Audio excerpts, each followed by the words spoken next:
Hi everyone, welcome to my YouTube channel. आज हम इस पार्ट में डिस्कस करेंगे data science road map part 2। इसमें हमको पढ़ना क्या है वीक 4 और 5 में। बेसिकली इस पार्ट में हमको पढ़ना है स्टैटिक्स। तो बेसिकली स्टैटिक्स होता क्या है, देखिए अगर आपने स्टैटिक्स के अंदर अगर अच्छे से ये जितने भी टॉपिक्स हैं ये अगर आपने कवर कर लिए तो ये मान लीजिए कि आप ऑलमोस्ट 30% डेटा साइंटिस्ट बन गए, क्योंकि जितना भी डेटा साइंस है वो पूरा का पूरा स्टैटिक्स के ऊपर डिपेंड करता है। आप पाइथन सीखते हैं वो बहुत ज़्यादा ज़रूरी है, क्योंकि जो आपका डेटा रहेगा उससे आपको जिस तरह से मॉडिफिकेशन करने हैं वो स्टैटिक्स के बेसिस पे ही आप करेंगे। कोई भी डेटा पॉइंट से उसके बीच में डिफरेंस कितना है, मीन कितना है, मोड कितना है, उसका रीज़न ये रहता है क्योंकि हमको वेरिएंस और स्टैंडर्ड डेविएशन निकालना रहता है। इन दो टॉपिक के ऊपर में पूरा डेटा साइंस डिपेंड है। जितनी भी कैलकुलेशंस होती है सब मीन के रेस्पेक्ट में, वेरिएंस के रेस्पेक्ट में और स्टैंडर्ड डेविएशन के रेस्पेक्ट में होती है। तो चलिए हम स्टार्ट करते हैं आज का वीडियो। आज के वीडियो में हमको बेसिकली अगर आप ये जो 21 टॉपिक्स दिख रहे हैं इसके अलावा और भी टॉपिक्स है, बट ये एक बेसिक टॉपिक है, इनिशियल लेवल के टॉपिक है जो आपको आना ही चाहिए और इसकी अंडरस्टैंडिंग बहुत अच्छी होना चाहिए, बेसिक होना चाहिए। बेसिक इतनी प्रॉपर्ली होना चाहिए कि आपको ये रटना नहीं है, मतलब कि ये आपको बाय हार्ट, मतलब आपको ये हमेशा अंडरस्टैंडिंग होना चाहिए कि आपके जो डेटा पॉइंट्स है वो किस तरह से काम करते हैं। क्योंकि जब भी आप आपके डेटा को प्रोवाइड कराएंगे वो इनके रिस्पेक्ट में ही प्रोवाइड कराएंगे। पाइथन के थ्रू आप उनमें चेंजेस करेंगे और उसको मशीन लर्निंग मॉडल में पुट करेंगे ताकि आपको आउटपुट मिले। सबसे पहले आपको स्टार्ट करना है मीन से। बेसिकली मीन क्या है, मीन हमने I think 10th standard 12th standard में पढ़ा है। अब बायो से है, कॉमर्स से हो, मैथमेटिक्स से हो, साइंस से हो, डजेंट मैटर कि मीन बहुत बेसिक चीज़ है। किसी भी चीज़ का एवरेज निकालना, टोटल नंबर ऑफ जो पॉइंट रहते हैं उनका summation divide number of points. Median आपके पास एक जो पॉइंट्स है उसका एक ग्रुप है, उसको आप असेंडिंग या डिसेंडिंग ऑर्डर में करते हैं और उसका सेंटर निकालते हैं, बेसिकली मीडियन। अब मोड क्या होता है, सपोज कीजिए आपके पास में एक वर्ड्स है, अल्फ़ाबेटिक वर्ड्स है XYZ, मोस्ट रिपीटिंग वर्ड्स कौन से होते हैं तो उसको हम लोग मोड कहते हैं। अब आता है वेरिएंस। देखिए वेरिएंस और स्टैंडर्ड डेविएशन, इसका है ना लॉजिक आपको बहुत अच्छे से आना चाहिए, क्योंकि अगर आप लोग ये समझ गए ना, समझ लीजिए कि ये सारी चीज़ समझ गए, जो जितनी भी चीज़ें ना सब इसके अराउंड ही रोल करती है। ठीक है, वेरिएंस बेसिकली क्या होता है, हम लोग मीन निकालते हैं, मीन निकालने के बाद हम क्या करते हैं, मीन निकालने के बाद में हम उस एक पर्टिकुलर पॉइंट का उस मीन से जब डिफरेंस करेंगे और उसका स्क्वायर करेंगे तो हमको वेरिएंस मिलेगा। ठीक है, वेरिएंस निकालने का रीज़न रहता है कि जब भी आप किसी डेटा पॉइंट को प्रिडिक्ट करते हैं तो आप एक ये चेक करते हैं कि मेरी जो एक्चुअल मीन था उससे उसका डिफरेंस कितना है। जितना कम डिफरेंस रहेगा उतना अच्छा आपका प्रिडिक्शन रहेगा। स्टैंडर्ड डेविएशन क्या होता है, जो वेरिएंस आपने निकाला अगर आप उसका स्क्वायर रेट कर देंगे तो वो स्टैंडर्ड डेविएशन है। स्टैंडर्ड डेविएशन आपको ये बताता है कि जो आपका डेटा है वो किस स्प्रेड में फैला हुआ है, कितने लिमिट्स तक फैला हुआ है। उसके बाद में रेंज। देखिए रेंज बहुत बेसिकली आपको भी मतलब बहुत बेसिक अंडरस्टैंडिंग कि रेंज होता क्या है। कोई भी एक लिस्ट है उसमें एक टॉप नंबर होगा, एक बॉटम नंबर होगा, उसके बीच का टॉप और लोएस्ट का डिफरेंस कर लेंगे तो आपको रेंज मिल जाएगा। क्वार्टाइल क्या होता है, क्वार्टाइल आपके डेटा को 4 अलग अलग पॉइंट में डिस्ट्रीब्यूट करता है, Q1, Q2, Q3, Q4। ठीक है, इसका काम क्या आता है, ये कैलकुलेट कैसे होता है, ये कैलकुलेट होता है with respect to percentile. Percentile क्या होता है, आपके पास एक ग्रुप ऑफ डेटा है उसको वो 100 पार्ट्स में डिवाइड कर देगा, उसको आप परसेंटाइल कहते हैं। अब ये तीनों चीज़ें हैं, ये दोनों चीज़ें मिलकर आपको बनाती है interquartile range. Basically interquartile range बहुत ज़्यादा ज़रूरी है कि आपका जो डेटा है वो किस तरह से स्प्रेड है। डेटा पॉइंट्स उसमें Q3, Q1 रहता है, उसमें आप जो डिफरेंस करेंगे तो आपको इंटरक्वार्टाइल रेंज मिलेगी।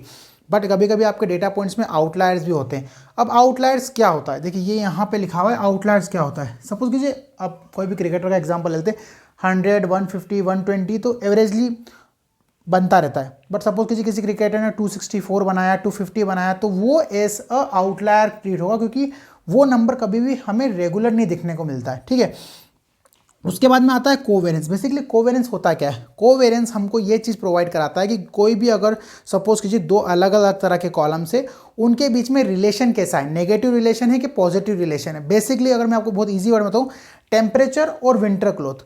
जैसे आपका टेम्परेचर बढ़ेगा जो विंटर क्लॉथ है उसकी सेल डिक्रीज होगी।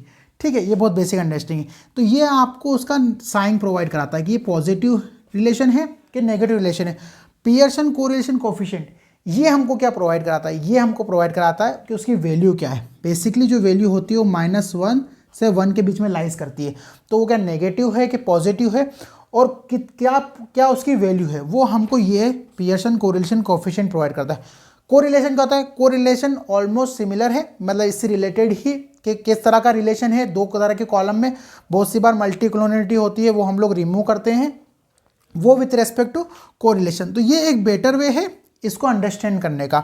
Central limit theorem, central limit theorem ये बहुत ज़्यादा इंपॉर्टेंट है, क्योंकि जितना भी कॉन्सेप्ट बेसिक वो आपको यहाँ आना चाहिए। सेंट्रल लिमिट थ्योरम ये आपको बताता है कि आपके पास में एक डेटा है, उससे आप जब एक सैंपल निकालेंगे जिसका मीन रहेगा वो ऑलमोस्ट उसके पॉपुलेशन मीन के आसपास रहेगा।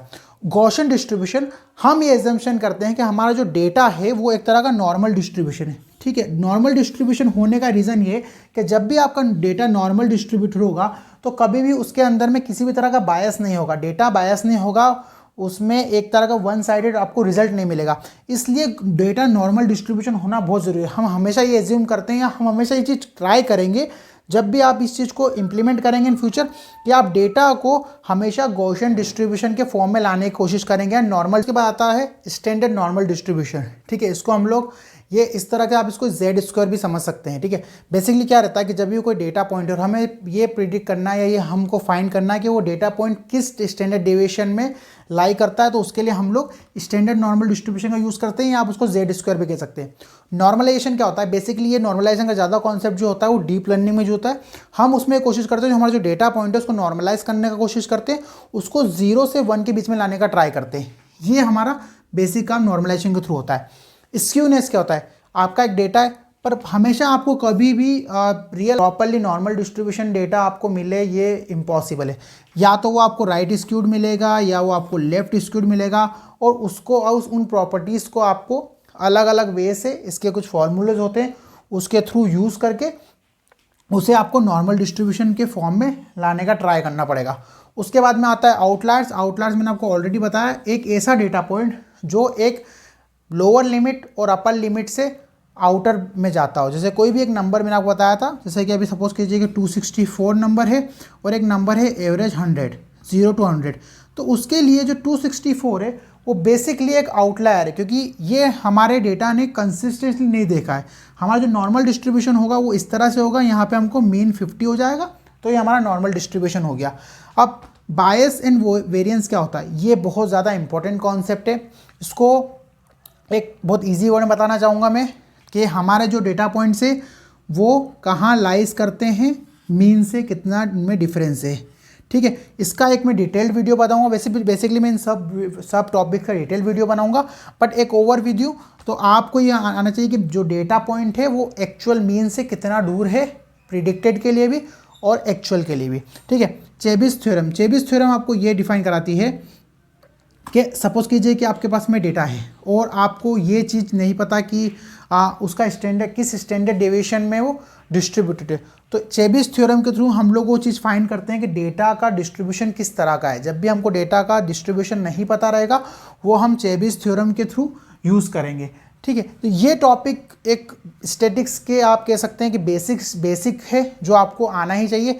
इसके अलावा मोर देन 10 टॉपिक्स और होंगे जो आपको अच्छे से आना चाहिए, जिसके लिए मैं डिटेल्ड वीडियो बनाऊंगा, जिसमें मैं एक टॉपिक को आपको प्रॉपरली डिस्कस करके डिस्क्राइब करूंगा। इसके अलावा मैंने एक आपके हेल्प के लिए डेटा साइंस इंटरव्यू क्वेश्चंस की एक सीरीज स्टार्ट करी है, जिसके अंदर में मैं रोज़ 2 डेटा साइंस के क्वेश्चन पोस्ट करता हूँ बहुत शॉर्ट ट्रिक्स में, और आप उसको रोज़ चेकआउट कर सकते हैं। मैंने उसको शॉर्ट्स रील में भी पोस्ट कर रहा हूँ, यूट्यूब शॉर्ट्स में पोस्ट कर रहा हूँ, तो आपको उसका बेनिफिट रहेगा कि आपको एक ओवरव्यू हो जाएगा कि इंटरव्यू में किस तरह क्वेश्चन पूछे जाते हैं। और उसमें मैं उसका डिस्क्रिप्शन भी ऐड किया है, आप ऊपर 3 डॉट्स पे क्लिक करके डिस्क्रिप्शन भी पढ़ सकते हैं। आज के लिए इतना ही, थैंक यू वेरी मच।